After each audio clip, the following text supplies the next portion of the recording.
কি খবর football প্রেমীরা? The football ডেস্কে আপনাকে স্বাগতম। বাংলায় ফুটবলের সবচেয়ে তীক্ষ্ণ বিশ্লেষণ, তাজা খবর আর একদম সরাসরি মতামতের জায়গা। ভিডিও শুরু করার আগে সাবস্ক্রাইব করে নিন, যাতে কোনো আপডেট মিস না হয়। ওয়েলকাম। ২০২৬ বিশ্বকাপের ভ্যাঙ্কুভারে হওয়া ওই পাগল করা ম্যাচটার কথা মনে আছে? আজকে আমরা ঠিক ওই ম্যাচটারই আদ্যপ্রান্ত বিশ্লেষণ করব। মানে, অস্ট্রেলিয়া আর তুরস্কের এই ম্যাচটা তো ফুটবল বিশ্বকে রীতিমতো নাড়িয়ে দিয়েছে। এটা শুধু কোনো সাধারণ খেলা ছিল না, এটা ছিল স্ট্র্যাটেজি আর ধৈর্যের এক অসাধারণ মাস্টার ক্লাস। তো চলুন আর কথা না বাড়িয়ে সরাসরি আজকের এই এক্সপ্লেনারে ঝাঁপিয়ে পড়া যাক। শুরুতেই স্কোরবোর্ডের দিকে তাকানো যাক। ২-০। হ্যাঁ, ঠিকই শুনেছেন। আর এই রেজাল্টটা কোনো সাধারণ জয় নয়, এটা লিটারেলি একটা ঐতিহাসিক মুহূর্ত।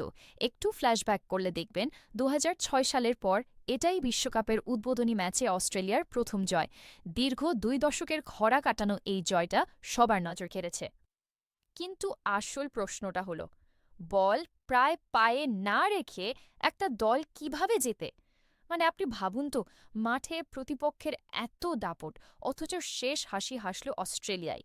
এটা তো আক্ষরিক অর্থেই আধুনিক ফুটবলের একটা ডেভিড বনাম গলিয়াত স্টোরি। যারা খেলাটা দেখেছেন তাদের সবার মাথাতেই কিন্তু এই একটাই প্রশ্ন ঘুরপাক খাচ্ছে। তো এই রহস্যের জট খুলতে চলুন আমাদের ১ নম্বর সেকশনে যাওয়া যাক, পরিসংখ্যানের রহস্য। মাঠে যা হচ্ছিল আর রেজাল্ট যা হলো, দুটো যেন সম্পূর্ণ আলাদা পৃথিবী। এই চার্টটা একটু খেয়াল করুন।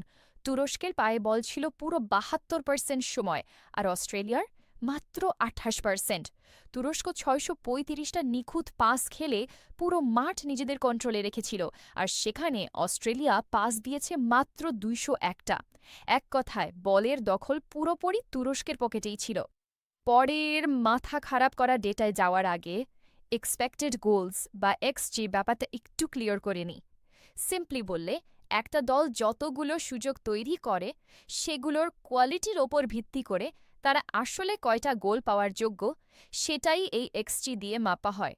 এটা মাথায় রাখা খুব জরুরি, কারণ পরের তথ্যটা শুনলে আপনি আসলেই চমকে যাবেন। দেখুন, এক্সজি এর ডেটা পরিষ্কার বলছে তুরস্কের পয়েন্ট ছিল 1.36 আর অস্ট্রেলিয়ার 1.18। মানে, চান্স আর শটের কোয়ালিটি হিসাব করলে এই ম্যাচটা তুরস্কেরই জেতা উচিত ছিল। গাণিতিকভাবে তারাই ছিল বস। কিন্তু ওই যে কথায় আছে না, ফুটবল তো আর কাগজে কলমে খেলা হয় না। আর এই নাম্বারগুলো দেখলে যে কারোর চোখ কপালে উঠবে। তুরস্ক পুরো ম্যাচের শট নিয়েছে ৩০টা, সেখানে অস্ট্রেলিয়া নিয়েছে মাত্র ৯টা। টার্গেটে তুরস্কের শট ছিল ৮টা, অস্ট্রেলিয়া ঠিক অর্ধেক, ৪টে। আর সবচেয়ে ক্রেজি ডেটা হলো, প্রতিপক্ষের বক্সে তুরস্ক বল ছুঁয়েছে ৫১ বার আর অস্ট্রেলিয়া মাত্র ১৮ বার। এত ভয়ঙ্কর চাপ, এত আক্রমণ, অথচ তুরস্কের গোল সংখ্যা 0। জাস্ট ভাবা যায়। এখান থেকেই আমাদের ২ নম্বর সেকশনের শুরু, নিখুঁত পাল্টা আক্রমণ বা ক্লিনিক্যাল কাউন্টার। এত আধিপত্যের পরও তুরস্ক কেন হারল? কম সুযোগ, সর্বোচ্চ কার্যকারিতা, এই ছোট্ট বাক্যটাই অস্ট্রেলিয়ার পুরো গেম প্ল্যানটা বুঝিয়ে দিচ্ছে। অস্ট্রেলিয়ার স্ট্র্যাটেজি ছিল একদম সিম্পল। ভয়ঙ্কর হওয়ার জন্য তাদের পায়ে সবসময় বল রাখার কোনো দরকারই ছিল না। তারা জাস্ট শান্ত হয়ে তুরস্কের ভুলের জন্য ওয়েট করছিল, আর সুযোগ পাওয়া মাত্রই বুম। এই টাইমলাইনটা আমাদের সেই পারফেক্ট মোমেন্টগুলোর গল্পই বলছে। ম্যাচের ২৭ মিনিটের মাথায় স্রোতের একদম বিপরীতে গিয়ে পল ওকোল্যাংস্টলারের দারুণ একটা অ্যাসিস্ট থেকে নেস্টোরি ইরাকুন্ডা প্রথম গোলটা করে বসলেন। এরপর ৭৫ মিনিটে আসে ডেডলি ব্লো। ইসমাইল ইউকসেক মাঝে বলটা হারালেন, আর ঠিক সেই ভুলের সুযোগ নিয়ে কর্নার মেটকাফ ব্যবধান করে দিলেন দ্বিগুণ। এটা লিটারালি একটা smash and grab master class ছিল। এবার আসি ৩ নম্বর সেকশনে, দ্য গ্রেট ওয়াল বা অভেদ্য রক্ষণভাগ। আচ্ছা, শুধু কাউন্টার অ্যাটাক করে তো আর জেতা যায় না, ডিফেন্সটাও তো সামলাতে হবে, রাইট? তুরস্কের ওই ৩০টা শট আর ৫১ বার বক্সে ঢুকে পড়ার সাইক্লোন তো কাউকে না কাউকে ঠেকাতে হয়েছিল। অস্ট্রেলিয়ার ক্লিয়ারেন্স ছিল ৫৫টা, যেখানে তুরস্কের মাত্র ২৯টা। ক্যাপ্টেন হ্যারিস সাউটারের নেতৃত্বে অস্ট্রেলিয়ার ডিফেন্স সেদিন রীতিমতো পাহাড়ের মতো দাঁড়িয়েছিল।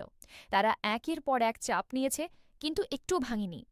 আর ডিফেন্সের কথা উঠলে এই ৮ নাম্বারটা বলতেই হয়। এটা কোনো র্যান্ডম সংখ্যা না। গোলরক্ষক প্যাট্রিক বিচ একাই ৮টা সেভ করেছেন। বিশ্বকাপে কোনো অস্ট্রেলিয়ান কিপারের জন্য এটা একটা রেকর্ড। বিচ সেদিন আক্ষরিক অর্থে তুরস্কের সামনে একটা দেয়াল হয়ে দাঁড়িয়েছিলেন। এক কথায় অবিশ্বাস্য পারফরম্যান্স। ম্যাচের ৯৫ মিনিটের মাথায় পরিস্থিতি কতটা টেন্স ছিল সেটা ইএসপিএনের ধারাভাষ্যকারের ওই চিৎকার থেকেই বোঝা যায়। সে কোনোভাবেই the great wall of Australia ভেদ করতে পারছে না। প্যাট্রিক বিচের হিরোইজম আর তুরস্কের চরম হতাশা, পুরো ম্যাচের সামারি যেন এই একটা লাইনে লুকিয়ে আছে। সবশেষে একটা বড় প্রশ্ন দিয়ে এই এক্সপ্লেনারটা শেষ করতে চাই। আমরা তো সবসময় শুনে এসেছি যে বল যার কন্ট্রোলে, ম্যাচ তার পকেটে। কিন্তু এই ম্যাচের পর এই থিওরি কি আর টেকে? বল দখলে কি এখনও চ্যাম্পিয়নশিপ জেতায়, নাকি ফুটবলে এখন নির্মম কার্যকারিতা বা রুথলেস এফিসিয়েন্সির এক নতুন যুগ চলে এসেছে? এই চমকপ্রদ প্রশ্নটা আপনাদের ভাবনার জন্যই রেখে গেলাম। আজ এই পর্যন্তই। এই ছিল আজকের ভিডিও। আশা করি ভালো লেগেছে। যদি ভালো লাগে লাইক দিন, কমেন্টে আপনার মতামত জানান, শেয়ার করুন আর দ্য ফুটবল ডেস্কের সাথেই থাকুন। আবার দেখা হবে পরের ভিডিওতে।